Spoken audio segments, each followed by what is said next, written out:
Hi guys, it's Baymoon here. I hope you're all doing very well this Sunday afternoon or Sunday morning or even Sunday evening depending where you are. I just got to thinking today. There's been something playing on my mind now for probably about 5 or 6 weeks. And I thought I would make a video because it's something I'm quite interested to hearing from you as well. And that is wisdom. Wisdom that's passed down to us. I was helping my sister to weed her garden and mow the lawn. Must have been 5 or 6 weeks ago now. And my niece was, we say helping, she would say helping, perhaps me and her mother would say hindering us, but she was trying to help us to do the garden too. My niece has had eczema and other irritating skin conditions since she was little, and my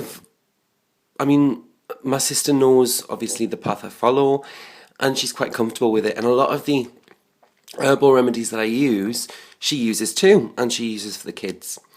So since she was little, she's always bathed. I've always bathed her sort of in chamomile and calendula. I make a salve for her skin, and just little things like that. So whilst we were weeding the garden, my sister came out with a rash up her arms. And immediately my niece said to her, "Mummy, put some of Uncle Dan's special chamomile cream on it." And it just made me stop and think.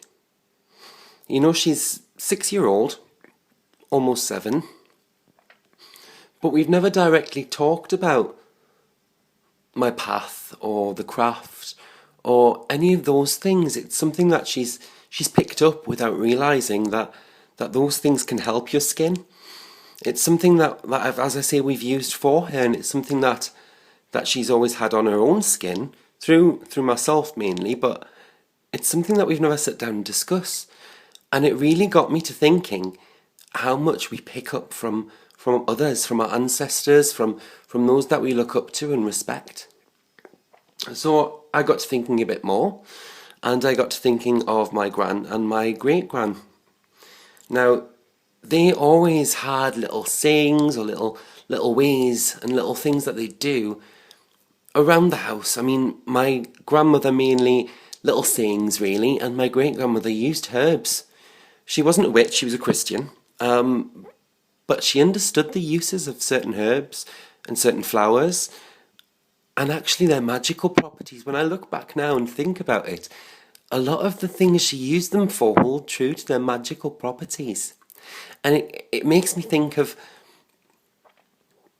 how much wisdom has been lost over the years, and do we realise what we are passing down sometimes? My great-grandmother, she used to carry a piece of honesty in her purse, to make sure she was never skint, as she would say, as a good Geordie housewife, to make sure that she had never had a lack of money, and that there was always money in her purse. And the magical properties of honesty are the same. They're a prosperity herb or a prosperity flower. I'm not sure which you would classify it as, actually.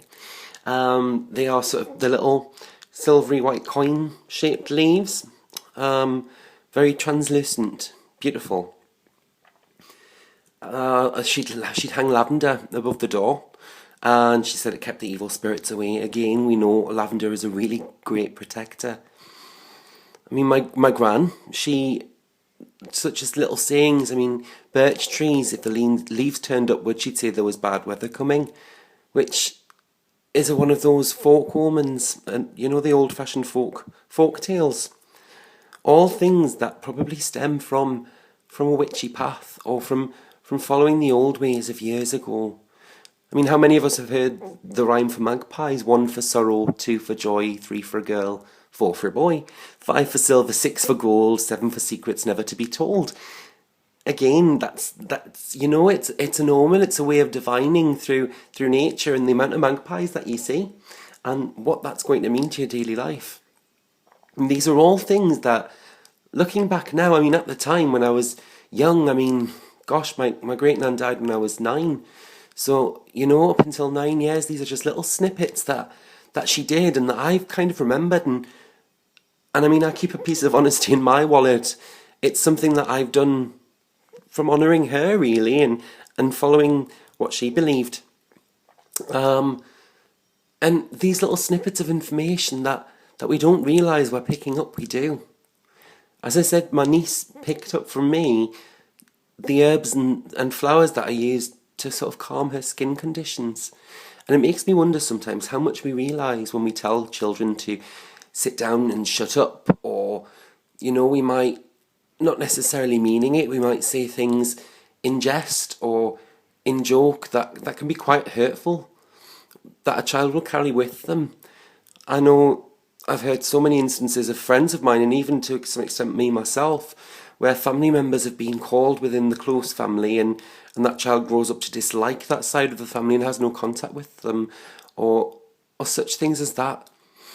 And it just makes me think, really, how mindful that we have to be. We are what we think, what we say, and what we feel. And each thing that we say goes out there into the universe. It's out there, we've put it there, and we can't bring it back. If we're more mindful of it, and we say positive things and teach our younger ones, as I say, I don't have children myself, but my nieces, I do teach them quite a lot. And I don't realise it half of the time, the way they learn things by watching. And if we do things in a positive way and show them how to embrace and love life and nature and get on with everybody, then surely we're going to make a better future for ourselves, for our children and for our grandchildren. Anyway, this is just a little video of my musings, really.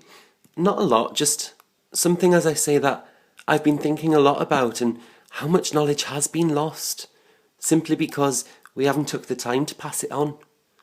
I would love to hear back from anybody that watches this of the old wives' tales or folklore and things that their grandparents or parents or aunts and uncles did and imparted on them. It's something that I'm really, really interested in. As ever, please feel free to leave a comment below. If you want to know anything, feel free to send me a message. As I said before, I will get back to you as soon as possible. With my job, it's not always possible to do so immediately, but I will get back to you. And one final little nod to my great nan is a vase of hers that I have full of fuchsias, because those were her favourite flowers. Anyway, guys, I hope you enjoy what is left of your weekend. For now, blessed be.